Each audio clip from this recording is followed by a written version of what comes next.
말씀입니다. 야곱이 잠이 깨어 가로되 여호와께서 과연 여기 계시거늘 내가 알지 못하였도다. 이에 두려워하여 가로되 두렵도다. 이것이요 다른 것이 아니니라. 이는 하나님의 전이요 이는 하나님의 문이로다 하고.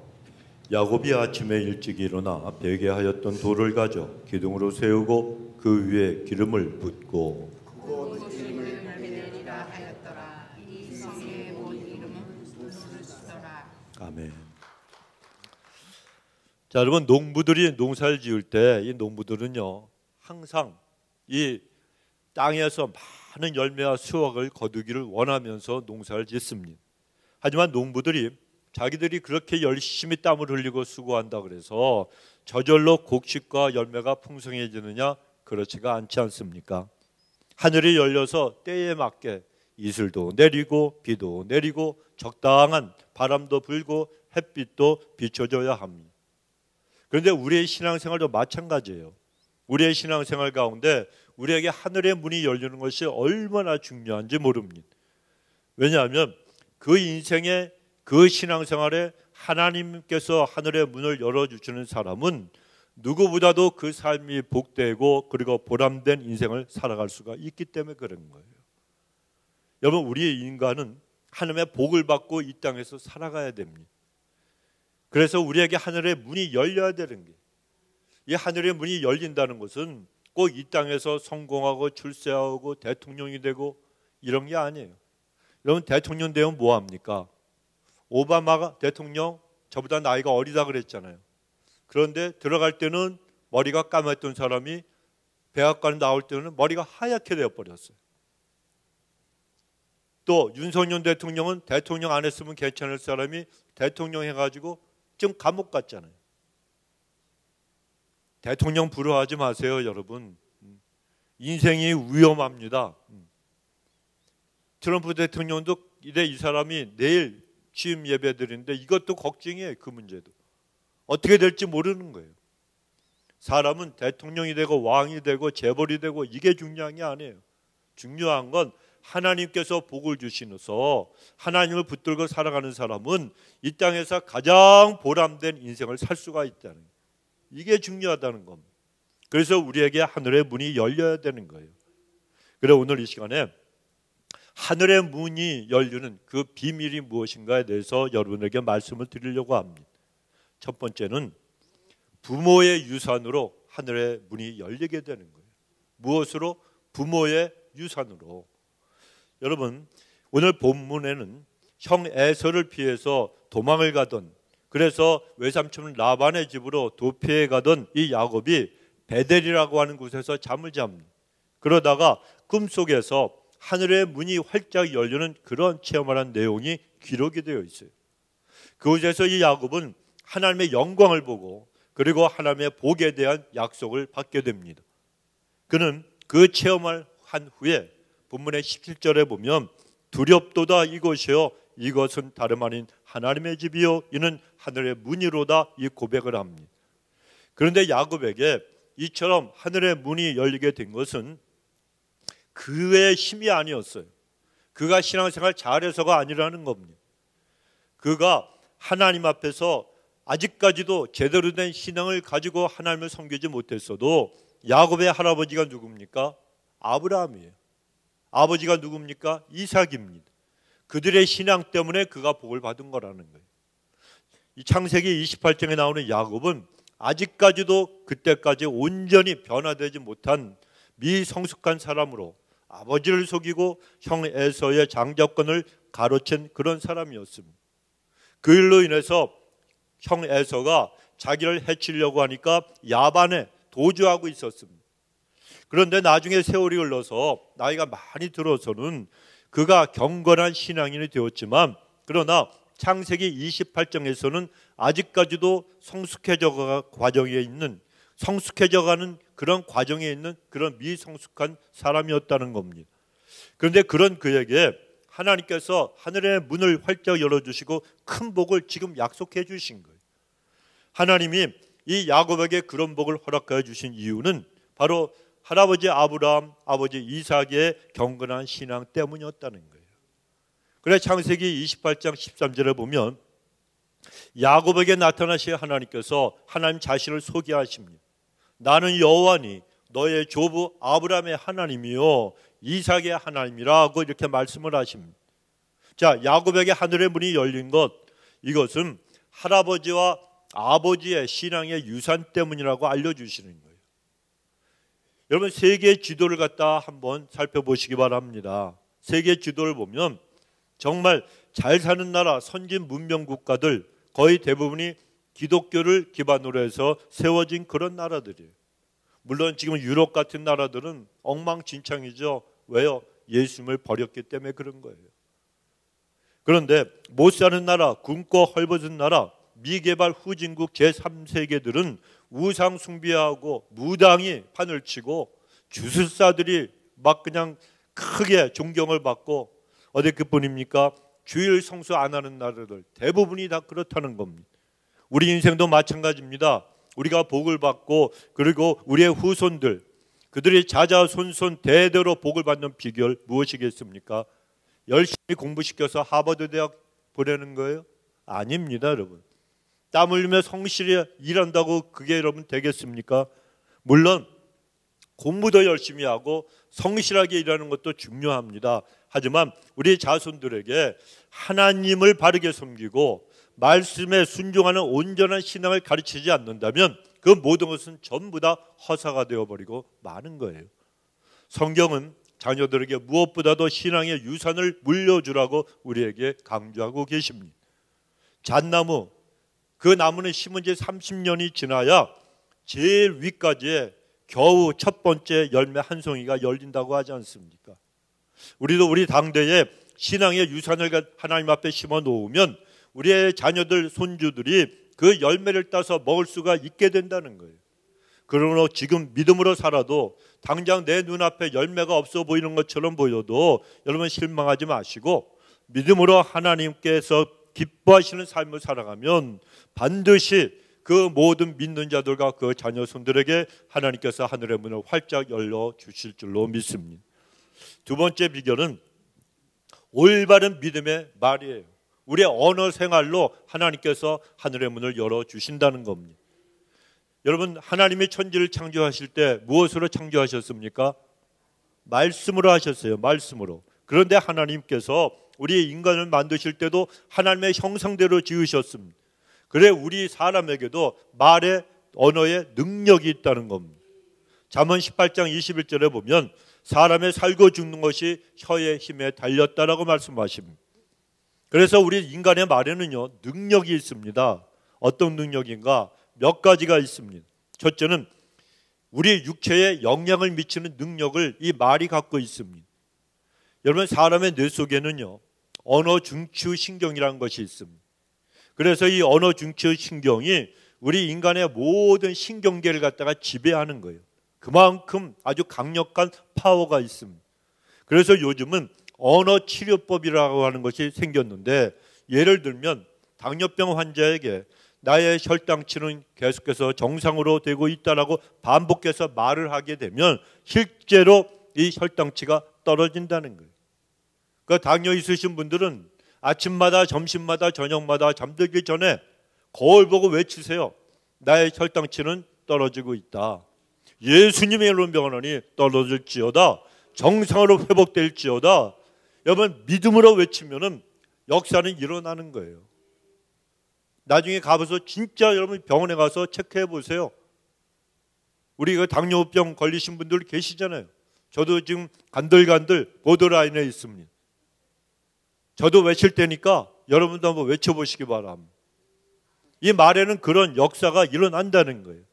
또 두 번째 능력은 사람의 마음과 생각을 변화시키는 능력이 있어요. 이게 얼마나 놀랍습니까? 성경은 사람의 생명의 근원이 어디에서 난다? 마음에서 난다 그랬습니다. 그러니까 사람의 언어는 사람의 마음과 생각을 변화시킬 수 있기 때문에 우리는 말로 내 자신의 인생을 바꿀 수가 있다는 거예요. 세 번째 언어의 능력은 행동을 지배하는 능력이 있습니다. 여러분, 높은 데서 몸에 이 줄 하나 묶어놓고 뛰어내리는 번지 점프 혹시라도 해보신 분들이 계실지 모르겠어요. 아찔하지 않습니까? 그런데 거기에서 그 옆에서 보조해주는 그 직원들의 말에 의하면 번지 점프하러 올라왔는데 그 사람들에게 할 수 있습니까? 그러면 할 수 있습니다 하는 분들은 무조건 뛰어내린다는 거예요.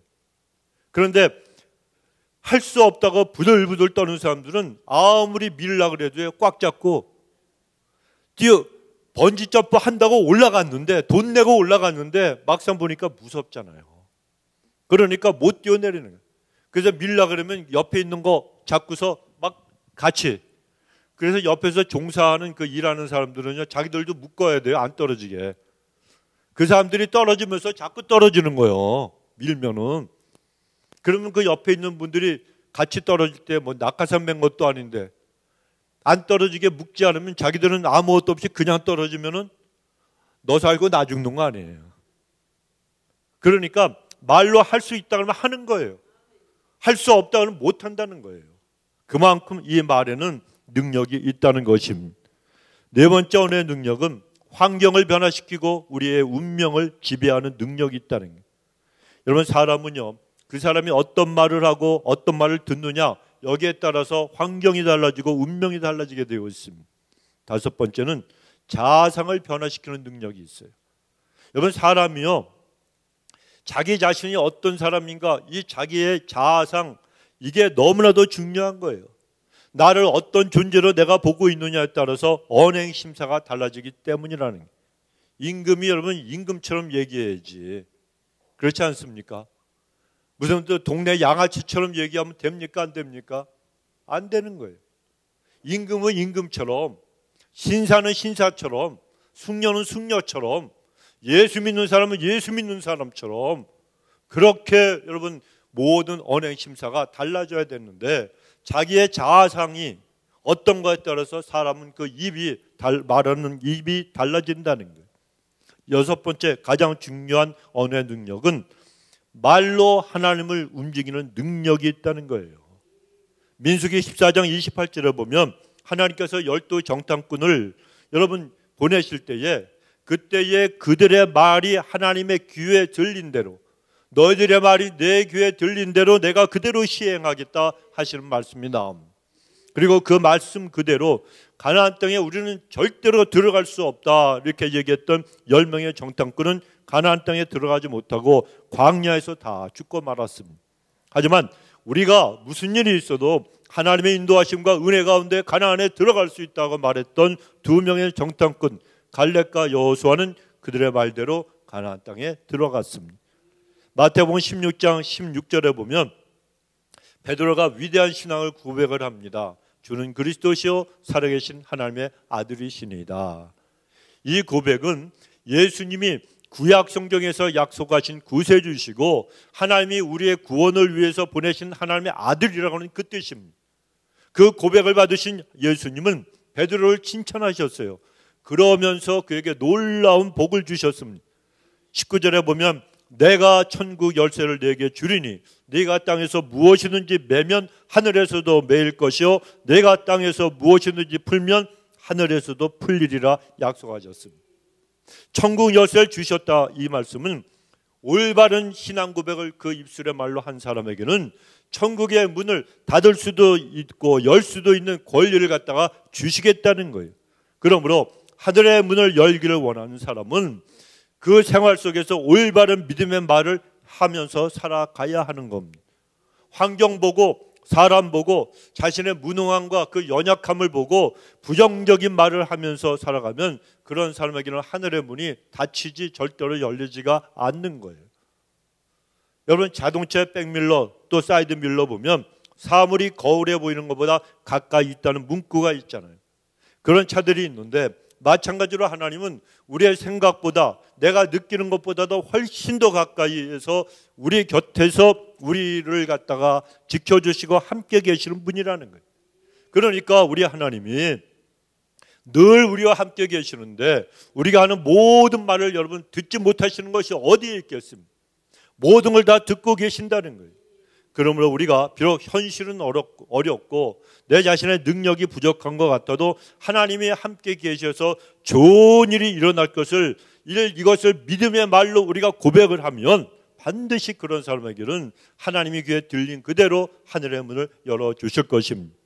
세 번째 하늘의 문을 여는 비결은 기도하는 일 그리고 전도입니다. 여러분, 다시 한번 그 마태복음 18장 18절의 이하의 말씀을 드리면, 진실로 너에게 이르노니 무엇이든지 너희가 땅에서 매면 하늘에서도 매일 것이요 무엇이든지 땅에서 풀면 하늘에서도 풀리리라. 진실로 다시 너에게 이르노니 너희 중에 두 사람이 땅에서 합심하여 무엇이든지 구하면 하늘에 계신 내 아버지께서 그들을 위하여 이루게 하시리라.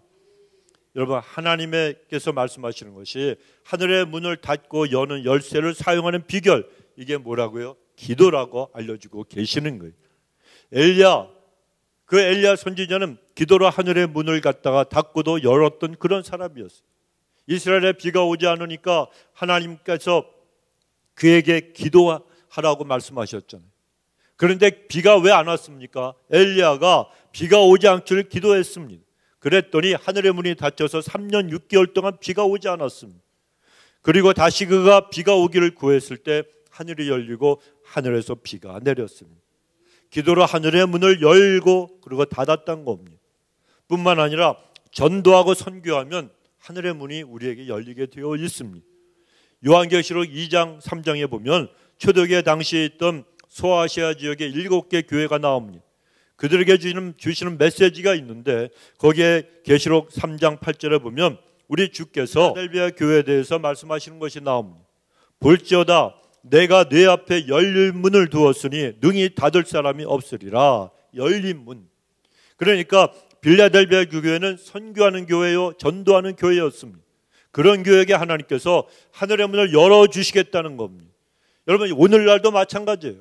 우리가 무엇보다도 선교하고 전도할 때에 하늘의 문을 갖다가 열어주시겠다는 걸 알려주시는 겁니다.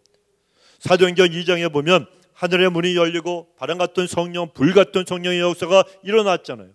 그때에 하늘의 문이 열리고 성령님이 임하신 이유는 전도하기 위해서 선교하고 전도하라고 하나님께서 그런 역사를 갖다 베풀어 주신 거예요. 그래서 베드로는 기도하다가 하늘의 문이 열리고 성령이 임하시게 되니까 사람들에게 하나님의 큰 일에 대해서 설교를 했고, 그날 3,000명이 회개하고 돌아오는 역사가 일어났다는 거예요. 오늘날도 여러분, 우리들도 성령님이 감동을 주시면 선교를 하든지 전도를 하든지 해야 하는 겁니다. 그래야 할 때 우리에게 하나님께서 하늘의 문을 열어주시는 겁니다. 선교하고 전도할 때 하늘의 문이 열리는 이유는 한 가지입니다. 천하보다 귀한 영혼 살리는 일이기 때문에 하나님께서 그렇게 역사해 주시는 거예요. 그러면 여러분, 성령님께서 여러분을 타치하시고 마음에 감동을 주실 때에 선교든 전도든 즉시 순종하시기 바랍니다. 제가 한번 말씀드린 적이 있습니다. 아주 오래전에 한국의 어떤 목사님이 부흥회를 갔다가 인도하러 가러 기차를 탔습니다. 기차를 타고 가는데 이 목사님이 너무 피곤했습니다. 그래서 기차 안에서 내가 좀 잠을 좀 자야 되겠다 이렇게 생각하고 잠을 청하는데, 비몽사몽간인지 꿈인지 모르겠지만 갑자기 하나님의 음성이 들린 거예요. 너 빨리 내 옆에서 자고 있는 사람에게 전도하라. 그래서 내가 꿈을 꾸나? 그리고 또 잠을 자려고 그랬대요. 그랬는데 또 똑같은 음성이 들리는 거예요. 그때 깨달았죠. 성령님께서 지금 나에게 말씀하시는가 보다. 그래서 자기 옆에 이렇게 앉아있는 사람을 보니까 풍채가 큰 나이가 많이 든 할아버지 한 분이 그냥 이제 주무시고 계시는 거예요. 꼬박꼬박 이렇게 졸고 있는데, 그래 그분과 얘기해 보니까 깨워서 얘기를 했죠. 할아버지가 그냥 자식 자랑을 하는 거예요. 우리의 첫째 아들은 대학 교수고요, 우리 둘째 아들은 큰 기업의 회장이라고.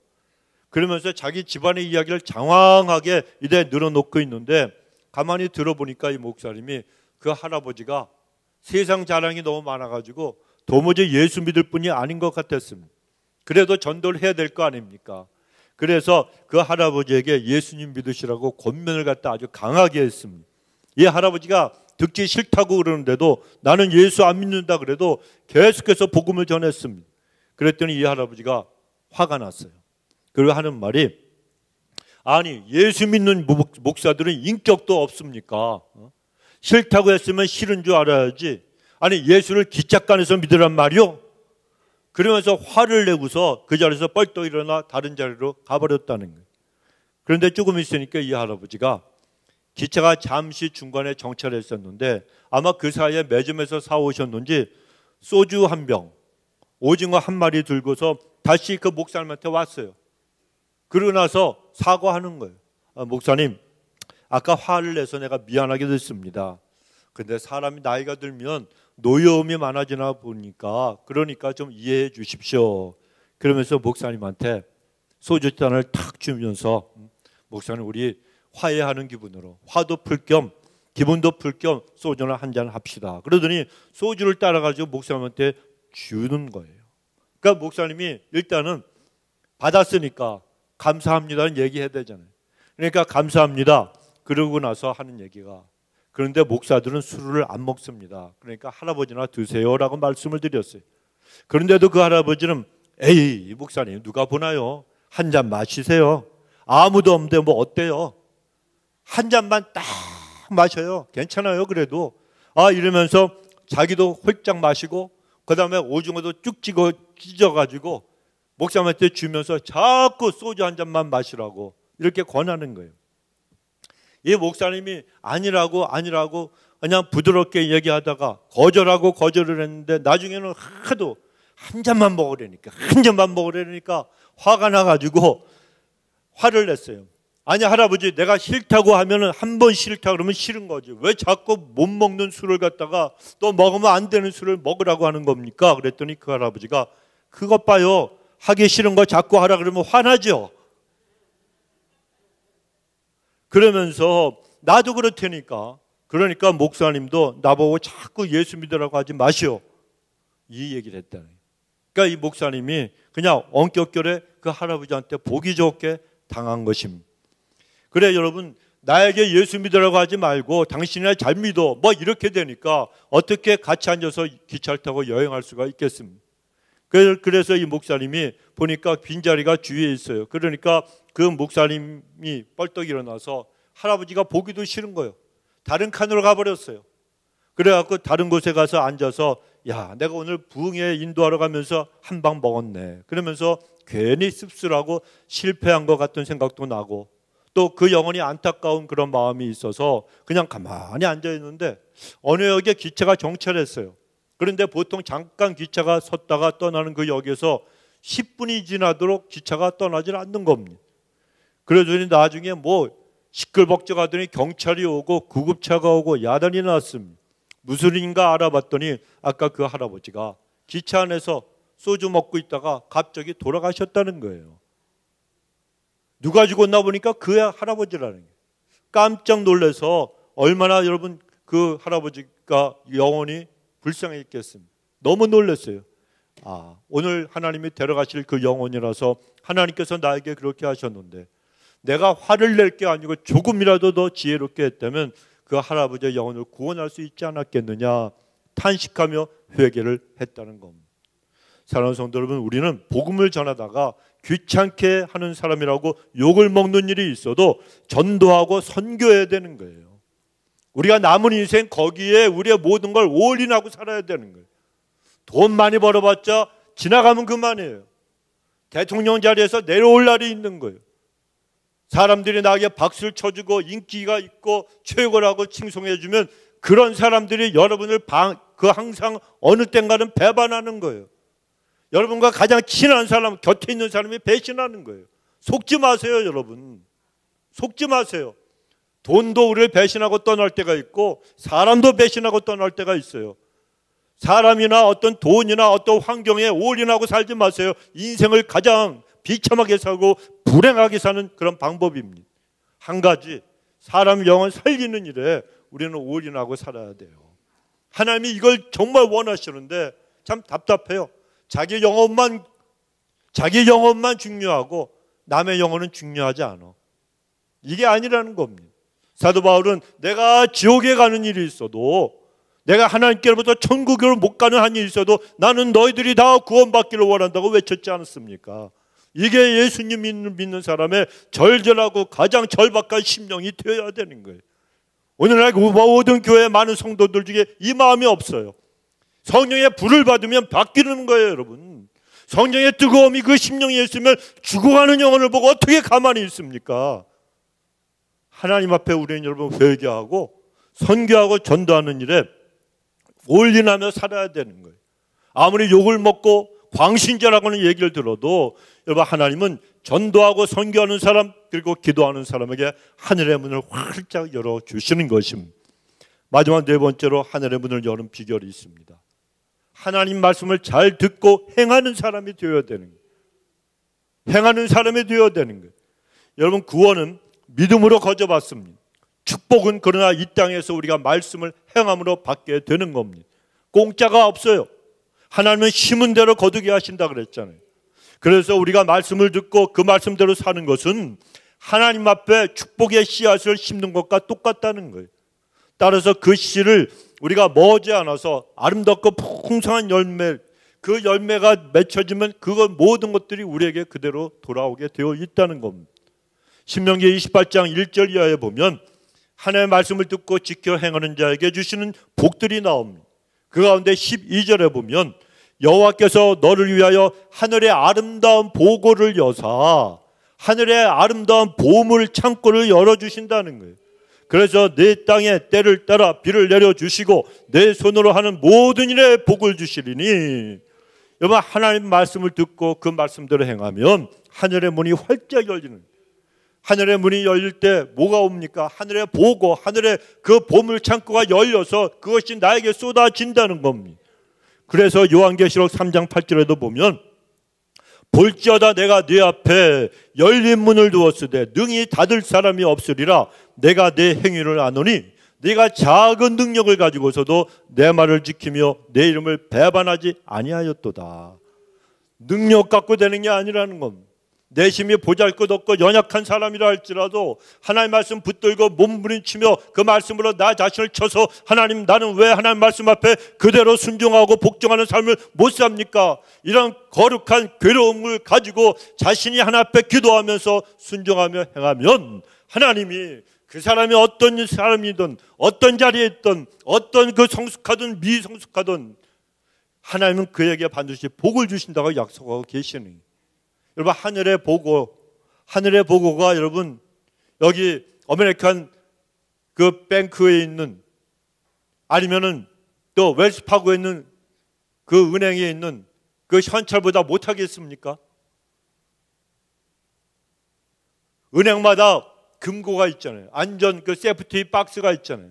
거기에 가서 한번 열어보세요. 별의별 게 다 나올 거예요. 어떤 분은 거기다 다이아몬드를 갖다 집어넣는 사람이 있질 않나?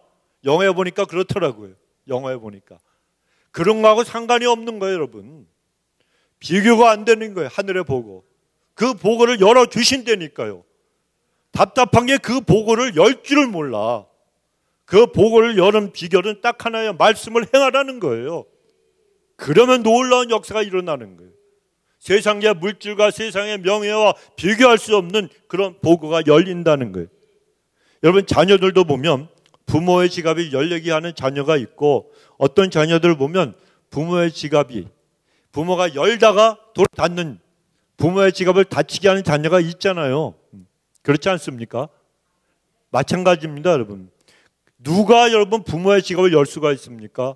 부모의 말을 잘 듣고 그 말씀대로 행하는 자녀에게 그 지갑이 열리는 것 당연한 거예요.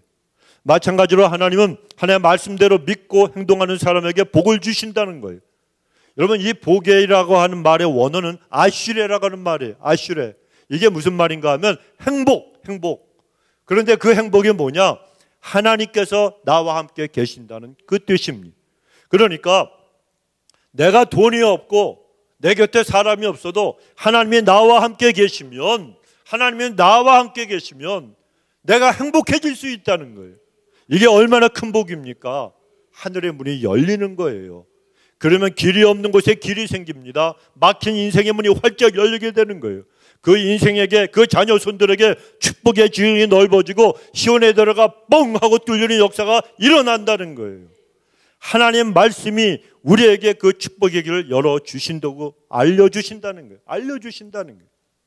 여러분 조선시대 후기에 지리학자였던 김정호라고 하는 분이 있습니다. 그런데 1861년 대동여지도라고 하는 지도를 그분이 완성을 했어요. 자, 대동여지도는 그냥 지도를 갖다 하나 그린 게 아니에요. 모두 22개의 책 형태로 구성된 목판이에요. 이 나무에다가 나무로 책같이 이렇게 만들어가지고 그걸로 다 지도를 새긴 거 조각을 했습니다. 그래서 이것을 붙이면은 동서로 4.2m가 되고 남북으로는 6.7m가 됩니다. 그래 3층 높이의 건물이 있어야 이 모든 것을 갖다 조립해서 걸 수 있는 대형 작품이에요. 11,760여 개의 지명이 있고 그리고 조선 팔도의 전국의 관청들과 관공서 같은 그런 그 모든 중요한 그 위치를 그런 것들을 갖다가 전부 다 기호로 담아냈고 산맥의 높낮이와 하천들 그리고 도로의 직선 거리 또 물길 강들의 이런 깊이까지도 표기를 다 해놨습니다. 이 김정은은 조선 팔도를 3번 이상을 돌아다녔습니다. 백두산을 7번 이상 오르내리면서 이 지도를 만들었다는 겁니다. 자, 그런데 그가 이런 지도를 만든 이유는 오직 하나입니다. 백성들에게 길을 알려주기 위한 열정이 있었기 때문에 그런 일을 할 수가 있었다는 거예요. 여러분, 누구인가에게 길을 알려주기 위해서 김정은처럼 길을 찾는 사람이 있듯이 우리 하나님에게도 여러분 우리에게 복, 축복의 길을 알려주시길 원하시는 마음이 있으시다는 거예요.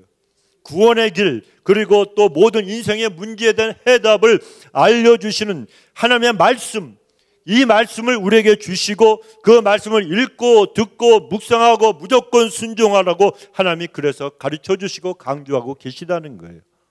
여러분 생각해 보십시오. 벌써 새해가 보름이 지나고 19일째입니다. 19일째.